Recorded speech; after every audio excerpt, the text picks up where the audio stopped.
మకర రాశి వారికి ఈ వారం మిశ్రమ ఫలితాలు గోచరిస్తున్నాయి. ఏ పని చేసినా 1-4 సార్లు చేయవలసిన పరిస్థితి గోచరిస్తోంది. స్త్రీలతో ముఖ్యంగా విభేదాలు వచ్చే అవకాశం కనిపిస్తోంది. మిత్రులతో మాట్లాడేటప్పుడు కొన్ని జాగ్రత్తలు తీసుకోవడం చెప్పదగిన సూచన. ఆరోగ్య విషయమై చిన్నపాటి ఇబ్బందులు ఉన్నా కూడా అవేవి ఇబ్బంది పెట్టవు. కాకపోతే ప్రయాణాలు చేసేటప్పుడు కొన్ని జాగ్రత్తలు తీసుకోండి.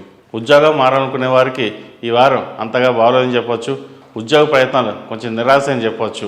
భాగస్వామ్య వ్యాపారాల్లో చిన్నపాటి ఇబ్బందులు ఉంటాయి. కాబట్టి డాక్యుమెంట్స్ విషయంలో కానివ్వండి, వ్యవహార విషయంలో కానివ్వండి, నలుగురితో చర్చించి ముందుకెళ్ళడం చెప్పదగిన సూచన. వివాహం కాని వారికి వివాహ ప్రయత్నాలు చేసుకోవడం, అలాగే జీవిత భాగస్వామితో మాట పట్టింపులు వచ్చే అవకాశం కూడా కనిపిస్తుంది. కాబట్టి ఈ రాశి వారు జాగ్రత్త వహించడం చెప్పదగినది. ముఖ్యంగా విదేశీ వ్యవహారాలు వీరికి కలిసి వస్తాయి.